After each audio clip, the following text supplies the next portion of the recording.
Hindi ko pa rin alam na kami napasakit ko talaga.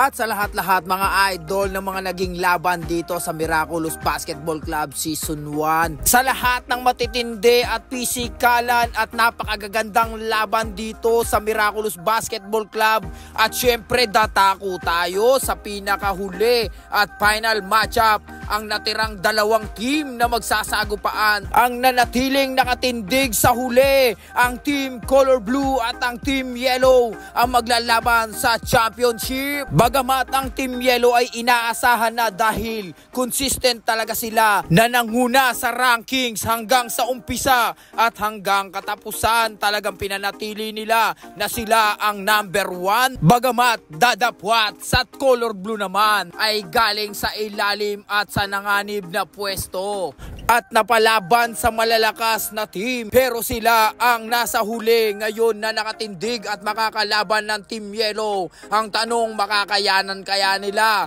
ang powerhouse na Team Yellow at muling makakatsamba at maiuwi ang kampyonato, or kakainin lang sila ng buong buo ng Team Yellow? Ano pang inaantay natin? Ikwento na natin ang buong pangyayari. At sa huling play nga nakakuha ng foul si Idol Garbin TV, kaya pepwesto siya sa free lane at makukumpleto niya nga yan. At isang magandang pasa ang pambawi ng Team Yellow, kaya nauwi sa isang ising basket. Sinundan sa free lane yan pero isa lang ang pumasok. Pero nakabawi din doon si Idol Gilo, kaso nga lang natakpan dahil ang layo.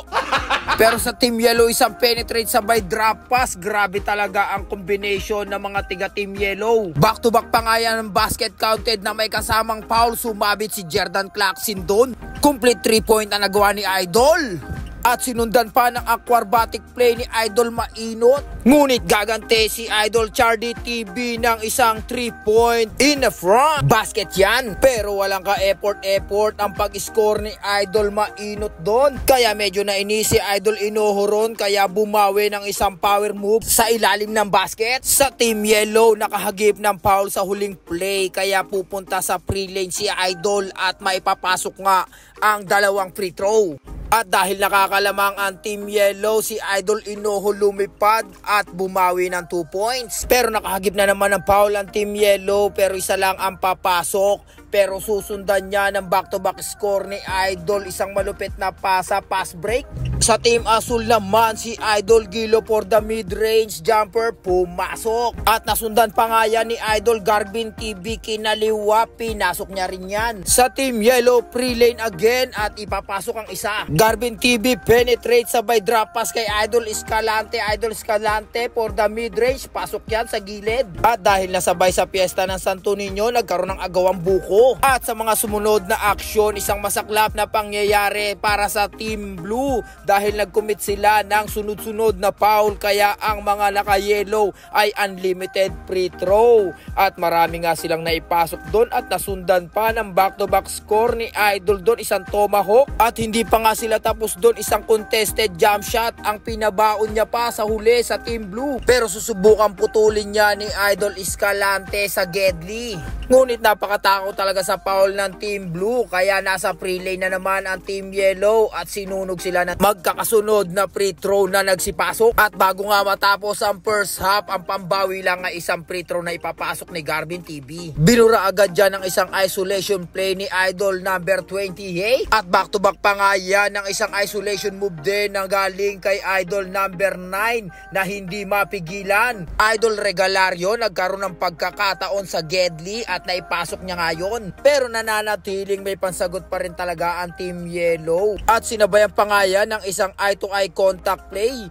Antindi talaga noon, libre-libre sa ilalim. At patuloy na ramdam ng Team Blue ang hagupit at sakit ng latigong mga score na nakakasugat ng Team Yellow. Hindi na nga alam ni Jerdan Claxin kung ano pa at saan pa nanggagaling ang kanyang pinagbababanggit dahil sa pahirap sa kanila ng Team Yellow. Pero ngunit dapat what na gusto pa rin nilang makabawi, kaya talagang porsigido rin silang makabalik at makakambak sa game tulad ng nahuli nilang mga laban na kung saan sa fourth quarter sila nakakabawi, pero hindi sila pinapayagan ng Team Yellow na maputol ang kanilang momentum sapagkat ang Team Yellow ay talagang isang team na naglalaro na talagang pinaparamdam nila sa Team Blue na nasa kanila ang espiritu ng tagumpay. Kaya hirap na hirap din talaga ang Team Blue na sila ay depensahan dahil hindi nawawala ang focus nila sa game at talagang niraratrat, persahan kung persahan, pisikalan kung pisikalan. Ganun maglaro ang Team Yellow, pero nakakatuwa lang dahil sports pa rin sila. Bagamat napapalapit na ng papalapit ang katapusan ng game at unti-unti nang nauubos ang bawat minuto ng quarter, ay hindi pa rin talaga nagpapabaya ang Team Yellow.